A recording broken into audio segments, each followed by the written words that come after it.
الجاز وعلى آله وصحبه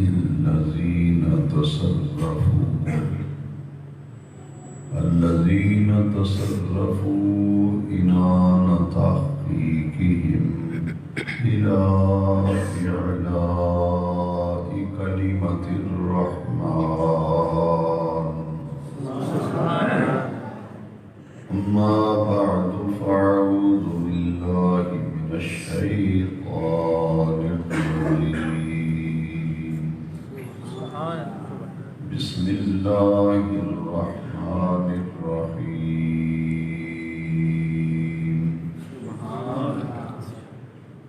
ولا تقولوا لمن يقتل في سبيل الله أموات بل أحياء ولكن لا تشعرون.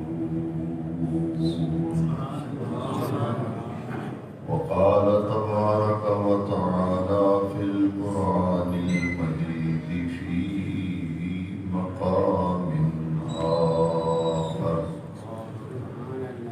إنما يريد الله ليذهب عنكم الرجس أهل البيت ويطهركم تطهيرا.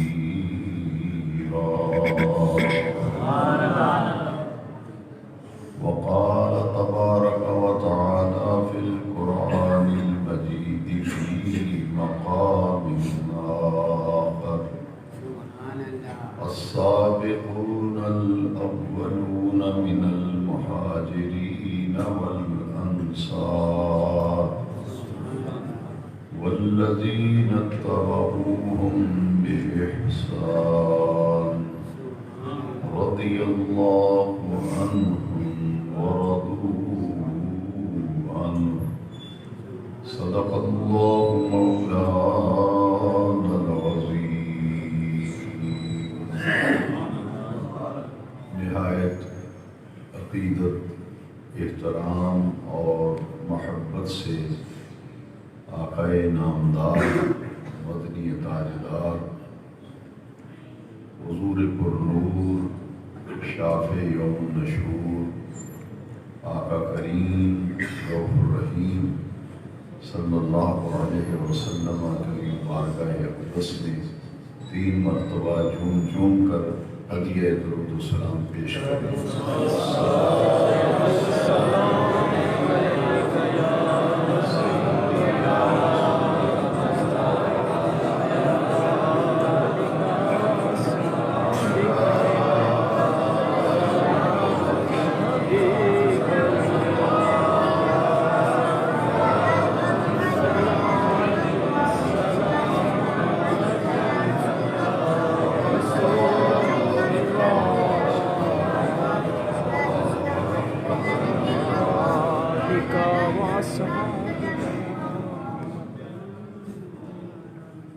انتہائی عزت و احترام کے لائق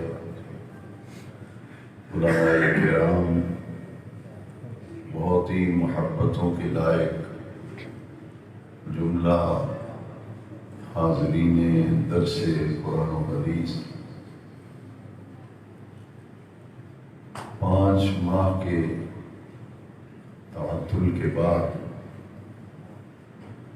آج پھر بحمد اللہ تعالی درس قرآن و حدیث کا مبارک سلسلہ جاری کیا جا رہا ہے. اتنے طویل عرصے کے بعد آپ حضرات کا اتنی کثیر تعداد میں محبت کے ساتھ یہاں جمع ہونا یقیناً ہم سب کے لیے تمانیت قلب کا باعث ہے. اور اس کے ساتھ ساتھ ایک اور بات آپ کے چہرے دیکھ کر، آپ کی یہ رونق دیکھ کر بہت بڑا حوصلہ جو ہے وہ ملا ہے، حوصلہ بلند بھی ہوا ہے اور ہمت افزائی بھی ہوئی ہے کہ لوگ قرآن و حدیث کی تعلیم کے لیے پیاسے ہیں اور نور قرآن سے اور انوار حدیث پاک سے لوگ اپنے قلوب کو منور کرنا چاہتے ہیں۔ آپ کا یہاں جمع ہونا اس بات کی بین دلیل اور ثبوت ہے۔ میری دعا ہے کہ جتنے بھی حضرات دور و نزدیک سے نور قرآن سے اپنے قلب روشن کرنے کے لیے اور حدیث پاک کے تجلیات سے آشنا ہونے کے لیے سفر کر کے اور یہاں جمع ہوئے ہیں، ہر قدم کے بدلے اللہ تبارک و تعالی سب کو دارین کی برکتیں اور عزتیں عطا فرمائے۔ آمین۔ گزشتہ کم و بیش 2 ماہ سے ہمارے وطن عزیز پاکستان میں ایسی فضا قائم کی جا رہی ہے اور یہ سب کچھ ایک گہری سازش کے تحت ہو رہا ہے۔ دینی قوتوں کو دبانے کے لیے اور مذہبی عقیدت اور محبت مسلمان کے دل میں موجود ہے، اسے ختم کرنے کے لیے یا کسی نہ کسی درجے میں اسے کمزور تر کرنے کے لیے میڈیا پر، خاص طور پر سوشل میڈیا پر ایسے عقائد و نظریات کا پرچار کیا جا رہا ہے جن کا قرآن و حدیث کے ساتھ دور تک بھی تعلق نہیں، جس کی وجہ سے نوجوان طبقہ خاص طور پر متاثر ہوتا ہے، مختلف سوالات اٹھائے جاتے ہیں۔ ایک تشکیک کی صورتحال کا اس وقت سامنا ہے کہ ہر ذہن کے اندر شبہات پیدا کیے جا رہے ہیں اور شکوک و شبہات کو وسیع پیمانے پر پھیلایا جا رہا ہے، اور عام طور پر جب بھی کوئی سوال اٹھتا ہے تو لوگ یہ کہتے ہیں کہ جناب یہ فیس بک پہ یہ کلپ آیا ہے، یہ کسی نے پوسٹ اپلوڈ کی ہے۔ ان باتوں کو سن کر لوگوں کے عقائد جو ہیں وہ متاثر ہوتے ہیں اور جس کے منہ میں جو آ رہا ہے کسے باشد، اس سے کوئی طبقہ بھی محفوظ نہیں ہے۔ ہر آدمی اپنی حیثیت کے اندر رہے تو کبھی بگاڑ پیدا نہیں ہوتا۔ جو آدمی اپنی حیثیت اور اپنے قد سے بڑھ کر جب بات کرتا ہے تو پھر انتشار پیدا ہوتا ہے، افتراق پیدا ہوتا ہے۔ وہ لوگ جن کا سٹیٹس ہی نہیں، مقام ہی نہیں نازک موضوعات پر گفتگو کرنا، جب وہ کھل کر سرِ عام جتنے بھی حدود و قیود ہیں ان کی پابندی کیے بغیر جو من مرضی میں آئے، جو منہ سے نکلے وہ بولے جائے، تو پھر سوائے بگاڑ کے، فتنہ و فساد اور شر کے کوئی چیز نظر نہیں آتی۔ ان نازک حالات کے اندر آج کے درس قرآن و حدیث میں ایک بڑی اہم موضوع پر میں کچھ گفتگو کرنا چاہتا ہوں، کیونکہ میرے پیش نظر اس وقت سب سے بڑا مسئلہ اپنے ایمان کی حفاظت ہے، اپنے عقائد کی حفاظت ہے۔ قبل اس کے کہ میں متذکرہ آیات مقدسہ پر کچھ تفصیلی گفتگو عرض کروں، ایک بنیادی نقطہ ذہن میں رکھیں کہ ہمارے عقائد اور نظریات کی بنیاد انٹرنیٹ پہ جو موجودہ صورتحال ہے یا فیس بک یا جو پوسٹیں چڑھائی جاتی ہیں ان کی بنیاد پر ہمارا عقیدہ استوار نہیں ہے، بلکہ ہمارا عقیدہ جو ہے اس کی بنیاد اللہ کا قرآن ہے، پیارے مصطفیٰ کریم کا فرمان ہے۔ جو سیدھا سا اصول ہے، جو اللہ کے قرآن سے بات ٹکرائے ہم اس کو کبھی قبول کرنے کے لیے تیار نہیں، اور جو بات میرے آقا کریم کی احادیث مبارکہ سے ٹکرائے اور متصادم ہو ہم اس کو ماننے کے لیے بھی تیار ہیں۔ اور ایک بڑی ہی نازک بات میں کہنے لگا ہوں کہ وہ تاریخیں اور تاریخ کے وہ حصے کہ جناب فلاں تاریخ میں یہ لکھا ہے، فلاں تاریخ میں یہ لکھا ہے، ایک شخص اپنے قد سے بڑھ کر انٹرنیٹ پہ دن رات اس نے شور مچایا ہوا ہے کہ تاریخ پڑھ کے دیکھو، تاریخ پڑھ کے دیکھو، تاریخ پڑھ کے دیکھو۔ میں نے 2-3 مقامات اور خطاب جمعہ میں بھی کہا تھا کہ میں اس کے جواب میں یہ کہوں گا قرآن پڑھ کے دیکھو، قرآن پڑھ کے دیکھو، وہ کہے گا کہ جناب یہ فلاں تاریخ میں لکھا ہے، فلاں تاریخ میں لکھا ہے، فلاں تاریخ میں لکھا ہے۔ میں کہوں گا فلاں حدیث میں یہ لکھا ہے، فلاں حدیث میں یہ لکھا ہے، فلاں حدیث میں یہ لکھا ہے۔ تم تاریخی حوالے پیش کرو، ہم یا تو قرآن پیش کریں گے یا نبی پاک کا فرمان پیش کریں گے۔ تو مجھے ایک شخص نے کہا کہ اس کا مطلب یہ ہے کہ تاریخ کو نہیں ماننا چاہیے۔ میں نے کہا نہیں، ماننا تو قرآن اور حدیث کو چاہیے۔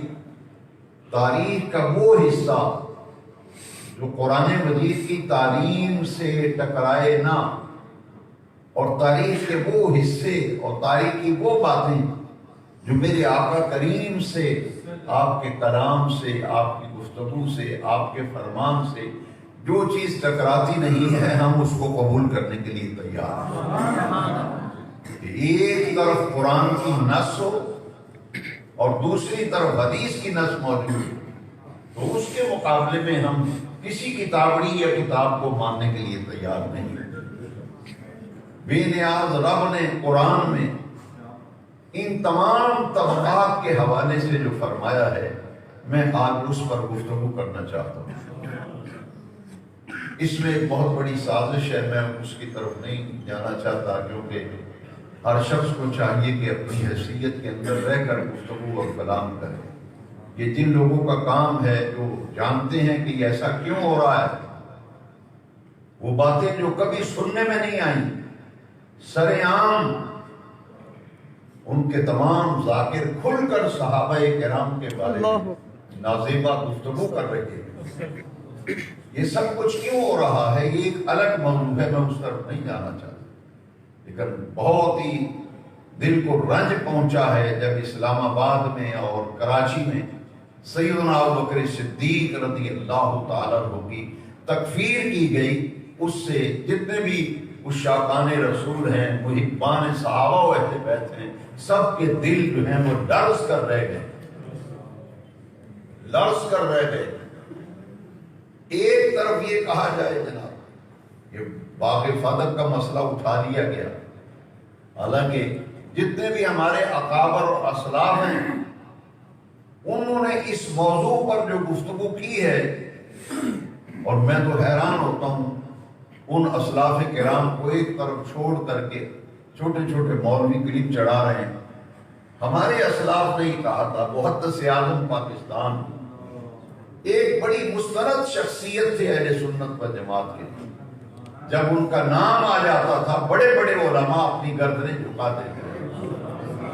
آپ نے ایک اصول دیا ہے، البرکت ما اکابرکم، برکت اس بات میں ہے کہ آپ کے بڑے جو کچھ کہہ گئے ہیں وہی کھڑے رہیں، اس سے نہ آگے ہو نہ اس سے پیچھے ہو۔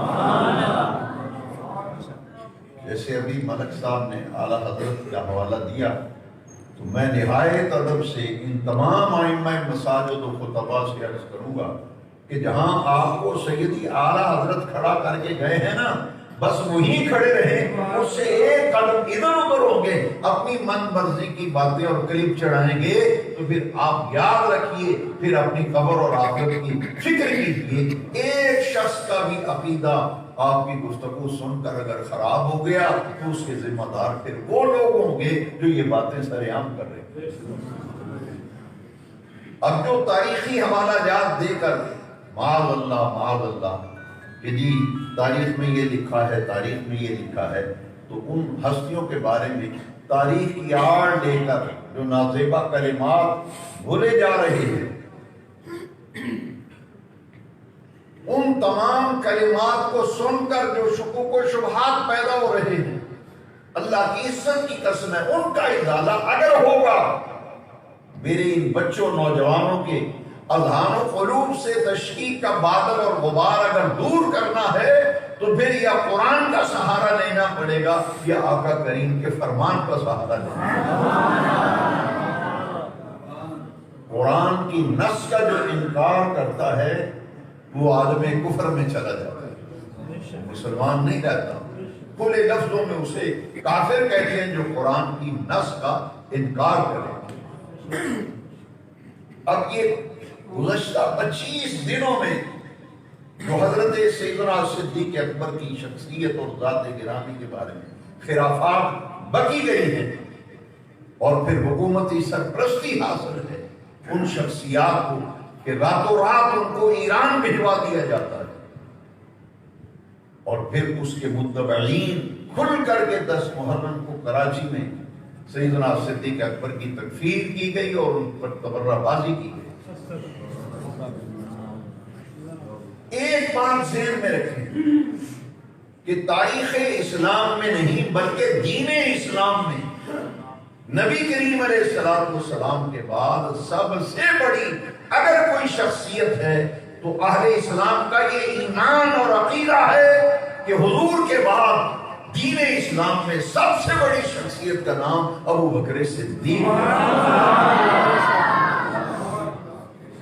اور ان کی شان میں قرآن کی ایک نص آئی ہے۔ میں نوجوانوں سے، بچوں سے یہ کہوں گا، بزرگوں سے عرض کروں گا، بس اس بات کو ذہن میں رکھیں کہ قرآن کی نص میں ہے ثانی اثنین اذ ہما فی الغار اذ یقول لصاحبہ لا تحزن ان اللہ معنا۔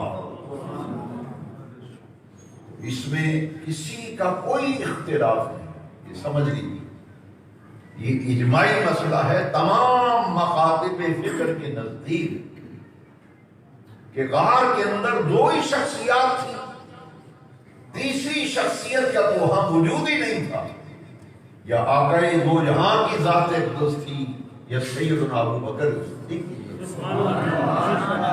اس آیت کریمہ کا مصداق حضرت ابو بکر صدیق رضی اللہ تعالیٰ عنہ، تو جو اس آیت سیدنا صدیق اکبر کی تکفیر کرتا ہے، جو ان کے متعلق نازیبہ کلمات بکتا ہے، تو پھر سمجھ لیجئے قرآن کی نص کا انکار کر رہا ہے، اور جو قرآن کی نص کا انکار کرتا ہے پھر اس کا اسلام سے کوئی تعلق نہیں رہتا۔ اللہ اذ یقول لصاحبہ، بس یہ بات یاد رکھنا، باغ فدق کے حوالے سے جو گفتگو کی جا رہی ہے یا جو کچھ کہا جا رہا ہے، بس اتنی بات یاد رکھیں، عرش والے رب نے قرآن میں ان کے لیے لصاحبہ ہی کا لفظ استعمال کیا، کسی اور صحابی کی صحابیت کا ذکر قرآن میں نہیں ہے، اکیلے ابو بکر صدیق ہیں جن کی صحابیت پر قرآن کی نص موجود ہے۔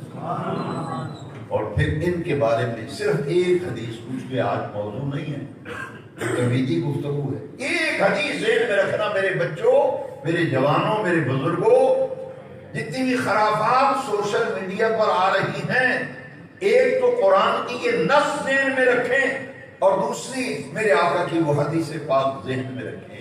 حضور نے فرمایا جس کسی نے مجھ پر کوئی احسان کیا میں نے ہر ایک کے احسان کا بدلہ دنیا میں دے دیا ہے، اکیلا ابو بکر ہے جس کے احسانات کا بدلہ قیامت کے دن عرش والا رب عطا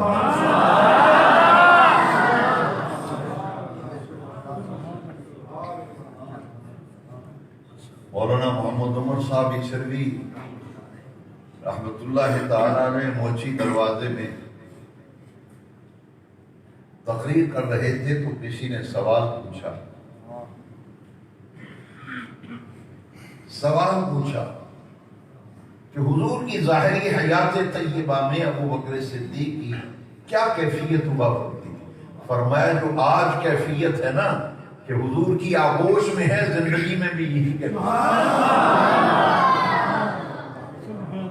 وہ تو پہلو میں سلائے ہوئے ہیں، غار میں ساتھ، سفر میں ساتھ، حضر میں ساتھ، جنگوں میں ساتھ، حالت امن میں ساتھ، مسجد میں دیکھا تو ساتھ، میدان جنگ میں دیکھا تو ساتھ۔ والذین معہ، قرآن کی نص، معیت مصطفیٰ پر بھی قرآن کی نص موجود ہے، لہذا ہم تاریخ کی کسی بات کو ماننے کے لیے تیار نہیں، نہ اس روایت کو ماننے کے لیے تیار ہیں، نہ اس درایت کو ماننے کے لیے تیار ہیں جو قرآن کی نص سے ٹکرائے یا حدیث کی نص سے ٹکرائے۔ اور پھر 3 طبقات میں عرض کروں گا، ایمان بچاؤ اپنا عقیدہ بچاؤ۔ 3 طبقات ہیں جن کے حوالے سے ایسی نازک گفتگو کی جا رہی ہے کہ پھر ہر شخص کو اپنی قبر اور اپنی آخرت کی فکر کرنی چاہیے۔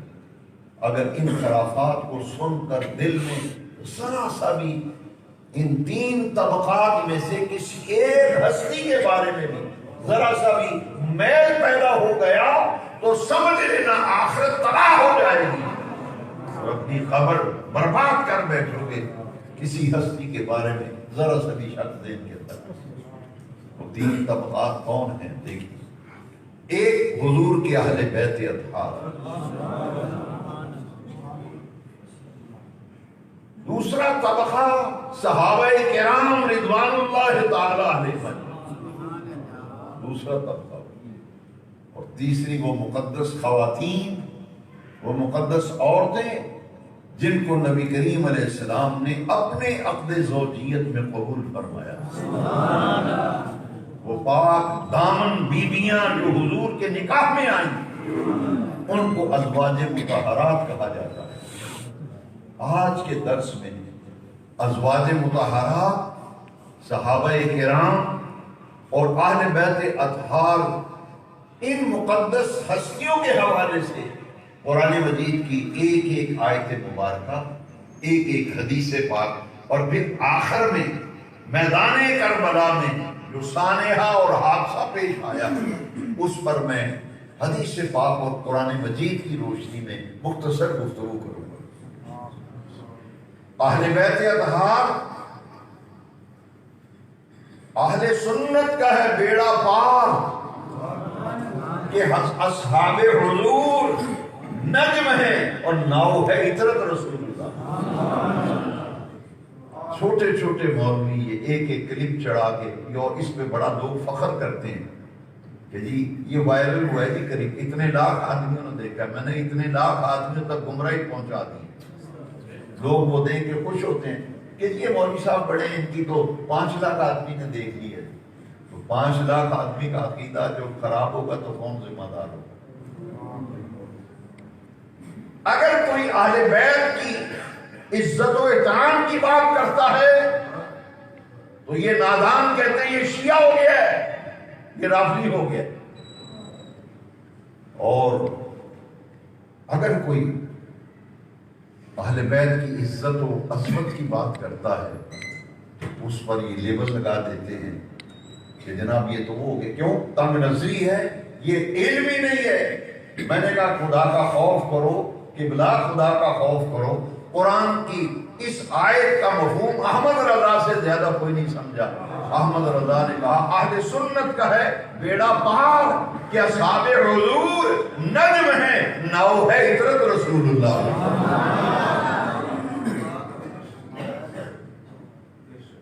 اہل سنت کا ہے بیڑا پار کہ اصحاب حضور نجم ہے، ناؤ ہے عطرت رسول اللہ۔ اور خارجیت کا فتنہ، ناسبیت کا فتنہ یہ سر اٹھائے چلا جا رہا ہے، لیکن یاد رکھیے ہمارے لیے صراط مستقیم، راہ ہدایت، راہ نجات احمد رضا بتا گئے کہ اہل بیت کے حوالے سے بھی ذرا سا میل آیا آخرت تباہ، اور رسول اللہ کے صحابہ کے بارے میں بھی ذرا سا میل آ گیا تو سمجھ لینا اپنی آخرت برباد کر دے۔ کیوں؟ ان ہستیوں کے بارے میں اللہ کا قرآن کیا کہتا ہے؟ دیکھیے اہل بیت تھا، انما یرید اللہ لیذہب عنکم الرجس اہل البیت ویطہرکم تطہیرا۔ یہ تو استاد زمن اعلیٰ حضرت کے بھائی نے بھی کہا کہ بے ادب گستاخ فرقوں کو سنا دے اے حسن، یوں کہا کرتے ہیں سنی داستان اہل۔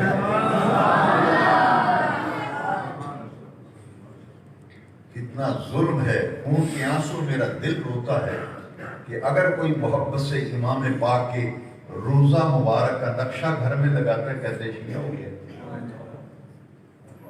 اشتہار پہ کوئی چھاپتا ہے تو کہتے ہیں جناب کس طرف جا رہے ہیں؟ اعلیٰ حضرت کا شجرہ اٹھائیے، اس میں 7 ائمہ اہل بیت ہیں، 7 ائمہ اہل بیت۔ تو اہل بیت اطہار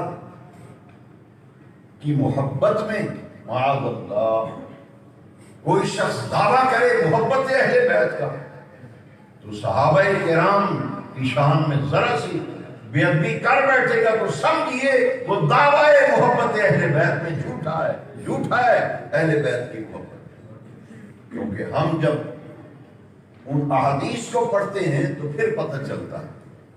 حضرت عمر فاروق اعظم رضی اللہ تعالیٰ راوی حضرت عبداللہ ابن عمر ہیں رضی اللہ تعالیٰ، حضرت عمر کے بیٹے۔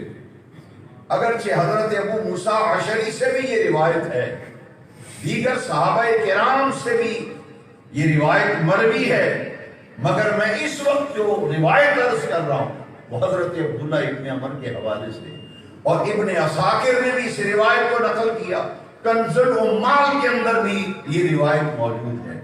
مدائن جب فتح ہوا نا، مدائن فتح ہوا، مال غنیمت آیا، اس کو تقسیم کرنے کے لیے حضرت عمر کا دور خلافت، مال غنیمت تقسیم فرمانے لگے تو سب سے پہلے امام حسن مجتبیٰ کو نذرانہ پیش کیا، سب سے پہلے 1000 درہم۔ کتنے؟ 1000 درہم امام حسن مجتبیٰ۔ کنز العمال حدیث شریف کی کتاب، ابن عساکر راوی عبداللہ ابن عمر رضی اللہ عنہ، 1000 امام حسن مجتبیٰ کو اور 1000 درہم سیدنا امام حسین رضی اللہ عنہ۔ سب سے پہلے امام حسن مجتبیٰ کو بلایا، پھر سیدنا امام حسین شہید کربلا کو بلایا، تیسرے نمبر پر اپنے بیٹے عبداللہ بن عمر کو بلایا، ان کو 1000 درہم پیش کیا۔ عبداللہ جب آیا تو اپنا بیٹا ان کو 500 درہم دیے۔ کتنے؟ 500 درہم۔ عبداللہ ابن عمر نے کہا کہ یہ تو اس زمانے میں بچے تھے دونوں، حضور کے نواسے شہزادے تھے، میں حضور کے ساتھ غزوات کے اندر شامل ہوا، میں نے کئی کفار کو غزوات کے اندر تہہ تیغ کیا، جہاد کیا، لیکن جب عمر میں بھی بڑا ہوں، غزوات میں بھی شرکت کی، تو مجھے آپ 500 دے رہے ہیں اور ان دونوں شہزادوں کو 1000 دے رہے ہیں۔ راوی عبداللہ ابن عمر اندر سنیے، یہ جواب سنیے اور پھر فیصلہ کیجئے، پھر فیصلہ کیجئے کہ صحیح عقیدہ کیا ہے، نظریات کیا ہیں، کون سی سوچ ہونی چاہیے۔ حضرت عمر جلال میں آ گئے، کنز العمال ابن عساکر پڑھ رہا ہوں، عبداللہ ابن عمر کی روایت پڑھ رہا ہوں، جلال میں آ کے ممبر پہ بیٹھ گئے، خطبہ دیا، خطبہ دے کر کہا عبداللہ تو نے یہ بات کر کے میرے دل کو رنجیدہ کیا ہے۔ فرمایا سن، تو کہہ رہے کہ ان کو 1000 درہم دیے اور مجھے 500، فرمایا ان کے باپ جیسا باپ لیا، ان کی ماں جیسی ماں لیا، ان کی پھوپھیوں جیسی پھوپھیاں لیا، ان کی خالاؤں جیسی خالائیں لیا، ان کے ماموں جیسے ماموں لے ان کی دادا جیسا دادا لے آئے، ان کی نانی جیسی نانی لے آئے، ان کے نانا جیسا نانا، ان کے باپ جیسا باپ لے آئے، ان کی ماں جیسی ماں لے آئے۔ عبداللہ بن عمر کی گردن جھک گئی، بات سمجھ میں آ گئی۔ یہ حضرت عبداللہ ابن عمر رضی اللہ عنہ، حضرت عمر فرمایا اس لیے میں نے ان کو 1000 دینار دیا ہے، ان کی عظمت، ان کی رفعت، ان کے تقدس، ان کی نسبت اعلیٰ ہے، اس لیے میں نے یہ دیا۔ حضرت مولا کائنات سیدنا حیدر کرار علی المرتضی شیر خدا رضی اللہ تعالیٰ کو جب پتہ چلا وسلام اللہ علیہ، پتہ چلا نا تو آپ نے کیا فرمایا؟ پتہ چلا کہ ایسے گفتگو ہوئی ہے، عبداللہ نے یوں کہا ہے، عمر نے یوں کہا ہے، تو حضرت مولا علی نے فرمایا سمعت رسول اللہ صلی اللہ علیہ وسلم یقول، فرمایا عمر اتنا بلند ہے، اتنا عظیم ہے کہ میں نے اپنے آقا کی زبان اقدس سے خود سنا ہے، سمعت رسول اللہ صلی اللہ علیہ وسلم یقول، آقا کریم فرما رہے تھے عمر سراج اہل الجنہ، عمر جنتی لوگوں کا سراج ہے، سراج اہل الجنہ، یہ جنتی لوگوں کا سراج ہے، چراغ ہے۔ حاضرین موت، اس روایت کا یہ حصہ بطور خاص میں نے یہ سارا واقعہ آخری حصے کے لیے سنایا، ذرا توجہ رکھنا۔ باہم شیر و شخر تھے رحماء بینہم، صحابہ اور اہل بیت، ان کے تعلقات سمجھ رہے ہو تو ذرا غور کرو۔ جیسے حضرت علی کو بتایا گیا کہ عمر نے یہ عمل کیا ہے، آپ نے فرمایا میں نے حضور سے سنا ہے عمر اہل جنت کا چراغ ہے، سراج ہے، سراج و اہل جنت۔ کسی نے حضرت علی کو بھی بتا دیا، مولا علی کی بات حضرت عمر کو بتا دی جا، عمر کو جا کے بتایا کہ علی کہتے ہیں میں نے حضور کی زبان اقدس سے سنا ہے عمر سراج و اہل جنہ ہے۔ جب حضرت عمر کو پتہ چلا نا کہ مولا علی نے یہ فرمایا، آپ کاغذ اور قلم لے کے سیدھے مولا علی کے گھر فرمایا میں نے ایسے ایسے سنا ہے، آپ نے حضور کی زبان اقدس سے سنا تھا، حضور نے کیا فرمایا تھا؟ حضرت علی کرم اللہ تعالیٰ نے جب بات بتائی نا تو حضرت عمر نے کہا یہ جو کچھ آپ نے حضور کا فرمان سنایا ہے اور خود حضور سے سنا ہے، اسے خود اپنے ہاتھ کے ساتھ ذرا کاغذ پہ لکھ دی، اکتب بیدک بخطک، اپنے ہاتھ سے یہ تحریر فرما دیجیے کہ جو آپ نے حضور سے سنا تھا عمر سراج و اہل الجنہ، یہ کاغذ کے ٹکڑے پہ لکھ دی۔ بس علی فرمایا لائیے میں لکھ دیتا ہوں، لکھ دیا، اور وہ تحریر لے کر جب گھر آئے اپنے اہل خانہ سے فرمایا جب میرا انتقال ہو جائے غسل کے بعد مجھے کفن دینا اور مولا علی کی تحریر آقا کا فرمان اور حدیث یہ میرے کفن میں رکھ دینا، جب قبر کے اندر جاؤں گا تو میں عرض کروں آقا آپ کا فرمان میرے لیے مغفرت کی سند ہے اور یہ مولا علی سے لکھوا کر ساتھ لایا۔ یہ مغفرت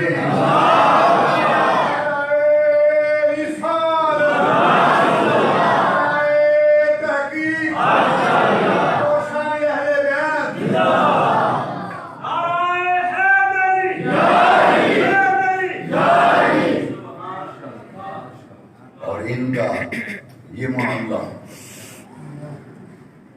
حضرت عمر فاروق اعظم رضی اللہ تعالیٰ اور پھر مقام کیا ہے ذرا دیکھیے، تمام صحابہ کرام کے بارے میں قرآن کیا کہہ رہا ہے۔ جی ہم یہ فلاں نے یہ کہا، فلاں نے یہ کہا، فلاں نے فلاں تاریخ میں یہ لکھا ہے، میں نے کہا قرآن کے بارے میں کیا کہہ رہا ہے، عرش والا رب کیا کہہ رہا ہے۔ السابقون الاولون من المہاجرین والانصار والذین اتبعوہم بإحسان رضی اللہ عنہم ورضوا عنہ. السابقون الاولون، سب سے آگے آگے، السابقون سب سے آگے آگے، الاولون سب سے پہلے پہلے، السابقون الاولون سب سے آگے آگے، سب سے پہلے پہلے، السابقون الاولون من المہاجرین والانصار سب سے آگے آگے، سب سے پہلے پہلے، مہاجرین میں سے ہوں یا انصار میں سے ہوں. والذین اتبعوہم بإحسان، اور خیر میں ان کی پیروی کرنے والے، رضی اللہ عنہم ورضوا عنہ، ان سب سے عرش والا رب راضی ہو گیا. عرش والا رب ان سب سے رضی اللہ عنہم ورضوا عنہ، اور اپنے رب کی عطاؤں پر وہ اپنے رب پر راضی ہو گیا. من المہاجرین والانصار، دونوں طبقات کا ذکر آ گیا. اور قرآن کی ایک آیت میں فتح مکہ سے پہلے ایمان لانے والوں کا درجہ زیادہ ہے. قربانیاں، جہاد، اسلام کی خاطر صحبتیں اٹھانے میں ان کا درجہ بڑا ہے. فتح مکہ کے بعد فتوحات کا زمانہ تھا، جو بعد میں ایمان لائے ان کا درجہ ان سے کم ہے. لیکن آخر میں رب نے فیصلہ کر دیا وَكُلًّا وَعَدَ اللَّهُ الْحُسْنَىٰ، وہ فتح مکہ سے پہلے ایمان لائے، فتح مکہ کے بعد ایمان لائے. اللہ تبارک و تعالیٰ سب سے حسنہ کا وعدہ فرما چکا ہے. صحابہ اور اہل بیت، حضرت مولا علی کرم اللہ تعالیٰ وجہ کریم نے زہرا پاک کے وصال کے بعد نکاح فرمایا. بیٹا پیدا ہوا، نام رکھا ابو بکر. دوسرا نکاح فرمایا، بیٹا پیدا ہوا، نام رکھا عمر. تیسرا نکاح فرمایا، بیٹا پیدا ہوا، نام عثمان رکھا. مولا علی کا اپنی اولاد مبارک کا اصحاب سراسا کے نام پر نام رکھنا بتا رہا ہے کہ ان کی آپس کے اندر محبت اور پیار کی کیفیت کیا ہے. دشمن کے نام پر اولاد کے نام رکھتا ہے نہیں. یہ صحابہ کرام اہل بیت تھا. لقد رضی اللہ عن المؤمنین اذ یبایعونک تحت الشجرہ فعلم ما فی قلوبہم. عرش والے رب نے سند دے دی کہ اندر سے ایمان لائے تھے یا باہر سے، اوپر سے مانا تھا یا اندر سے مانا تھا. عرش والے رب نے قرآن میں فیصلہ کر دیا فعلم ما فی قلوبہم، ان کے دل کے نہا خانے کے اندر جو چھپی ہوئی حقیقتیں ہیں عرش والا رب انہیں بھی جانتا ہے. انہیں بھی جانتا ہے. دل کی کیفیتوں پر آگاہ ہے. فرمایا لقد رضی اللہ عن المؤمنین اذ یبایعونک تحت الشجرہ، ان سے اللہ راضی ہو گیا. یہ صحابہ کرام اہل بیت تھے. اور ان کے بارے میں میرے آقا نے پھر فرمایا اصحابی کالنجوم بعیہم اقتدیتم اہتدیتم، میرے تمام صحابہ ہدایت کے ستارے ہیں، جس کی بھی اقتداء کرو گے، جس کی بھی پیروی کرو گے ہدایت پا جاؤ گے. علیکم بسنتی وسنت الخلفاء الراشدین المہدیین، میری سنت بھی تم پر لازم ہے، میرے خلفاء راشدین کی سنت بھی تم پر لازم ہے. الحمدللہ اہل سنت و جماعت صحابہ کرام سے عقیدت و جو محبت رکھتے ہیں، اس کی بنیاد میرے آقا کریم کی ذات اقدس اور اہل بیت اطہار کی عزت و احترام و تقدس جو ہر سنی کے دل میں جاگ اٹھی ہے، اس کی بنیاد بھی حضور کی نسبت ہے. یہ حضور کے صحابہ ہیں اور یہ میرے آقا کریم کے اہل بیت ہیں. کہنے والوں نے تو احمد رضا کو بھی معاف نہیں کیا، مولویوں نے کہا ان کے نام ہی شیعوں والے ہیں. یہ دماغ خراب ہوتا ہے نا. تو پھر بھی اعلیٰ حضرت کے باپ کا نام تھا نقی علی، یہ شیعوں والا نام ہے. اعلیٰ حضرت کے دادا کا نام تھا رضا علی، یہ شیعوں والا نام ہے. ستیہ ناش ہو تمہاری سوچ کا یہ تو پیار کی علامت ہے نا، یہ تو پیار کی علامت ہے۔ یاد رکھیے، میں ایسے صحابہ کرام کے مبارک واقعات تحقیق کی ہے، حوالے انڈر لائن ہیں۔ کتنے صحابہ سے بچہ پیدا ہوتا تھا، مولا علی کے نام پر نام علی رکھتے تھے، ان کے ہاں بچے پیدا ہوتے، اصحاب ثلاثہ کے نام پر وہ نام رکھتے تھے۔ رشتوں کا معاملہ آیا تو ایک دوسرے کے ساتھ حضور نے حضرت عثمان کو جو 2 بیٹیاں دی تھیں، مولا علی کی شہادت کے بعد مولا علی کا خاندان نکاح حضور سرور کونین صلی اللہ علیہ وسلم سنت کے مطابق حضرت عثمان کی اولاد میں نکاح کرتے تھے، وہ رشتوں کی نسبت قائم رکھے۔ اور اہل بیت اطہار کا تقدس یاد رکھیے، انما یرید اللہ لیذہب عنکم الرجس اہل البیت، اہل بیت وہ ہیں جن کو اللہ کریم نے قرآن میں پاک کرنے کا ذکر فرمایا، اللہ نے اس بات کا ارادہ فرمایا ہے، اے نبی کے گھر والوں، تم سے ہر قسم کی آلائش اور ان کی دور کرنے کا اللہ نے ارادہ فرمایا، اور ایسے پاک کرنا جیسے پاک کرنے کا اہل بیت ہے۔ اس لیے ہمارا ایمان صحابہ کی عزت و عظمت پر اور اہل بیت کے بارے میں کان کھول کر سن لیجیے۔ حضور نے فرمایا مثل اہل بیتی کسفینۃ نوح فمن رکبها فقد نجا ومن تخلف عنها فقد ہلک۔ میرے اہل بیت کی مثال اس طرح ہے جیسے حضرت نوح علیہ السلام کا سفینہ ہے، جو سوار ہو گیا وہ نجات پا گیا، جو سوار ہونے سے رہ کے وہ ہلاک ہو گیا۔ اہل سنت کا ہے بیڑا پار کہ اصحاب حضور نجم ہیں، نو ہے عطرت رسول۔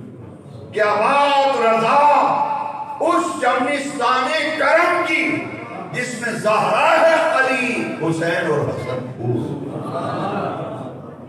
یہ جمنستان کرم اہل بیت ہے۔ اور کربلا شریف کا واقعہ، کربلائے معلّہ، یا عرش معلّہ یا کربلائے معلّہ، یہ معلّہ کا لفظ سجدہ ہی یا اللہ کے عرش کے ساتھ ہے یا کربلا کے ساتھ ہے، کربلائے معلّہ۔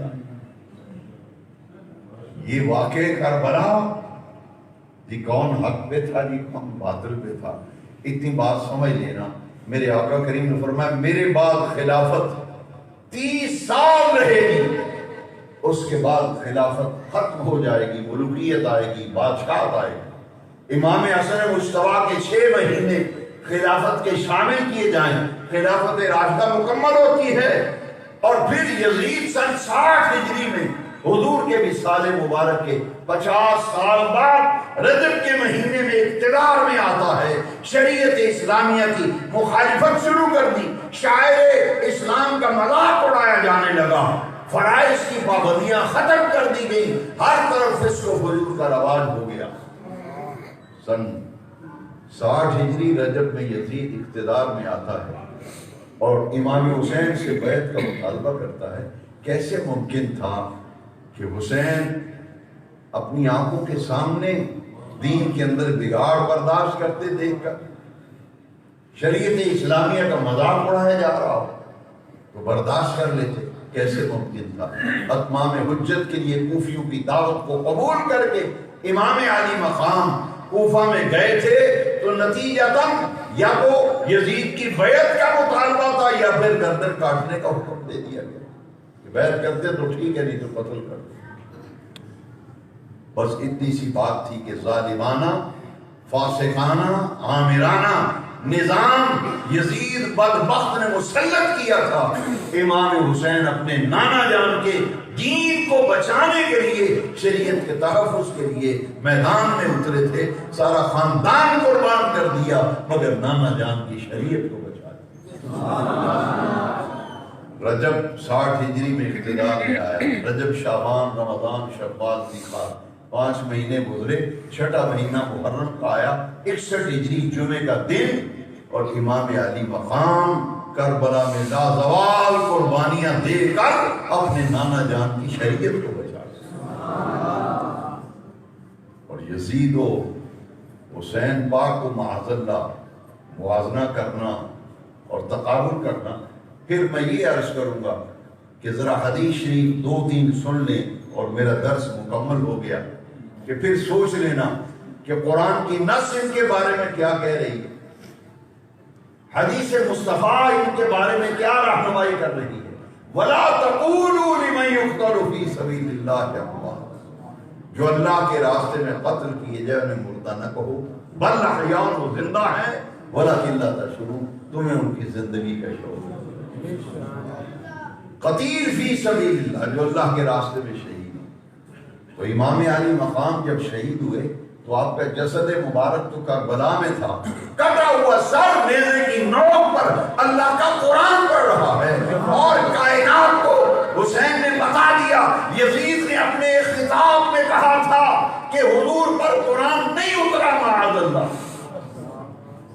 یہ قرآن منزل من اللہ نہیں ہے۔ امام علی مقام کے کٹے ہوئے سر نے نیزے کی نوک پر قرآن کی تلاوت کر کے، قرآن کے کلام الہی ہونے اور منزل من اللہ ہونے پر مہر تصدیق ثبت کی، تو حسین نے کوفے کے بازاروں میں نیزے کی نوک پر قرآن پڑھا، سجدہ کیا تھا تو امام حسین۔ کیوں؟ حضور نے تو شہادت کی خبر دے دی، میرے آقا شہادت کی خبر دے رہے۔ اتانی جبرائیل فاخبرنی ان امتی ستقت لابنی ھذا، ام فضل کی روایت مشکاۃ شریف میں موجود ہے۔ حضور نے فرمایا میرے پاس ابھی جبریل آیا ہے اور مجھے اللہ کا پیغام دے گیا ہے، ان امتی ستقت لابنی ھذا، میری امت میرے اس بیٹے کو شہید کر دے گی۔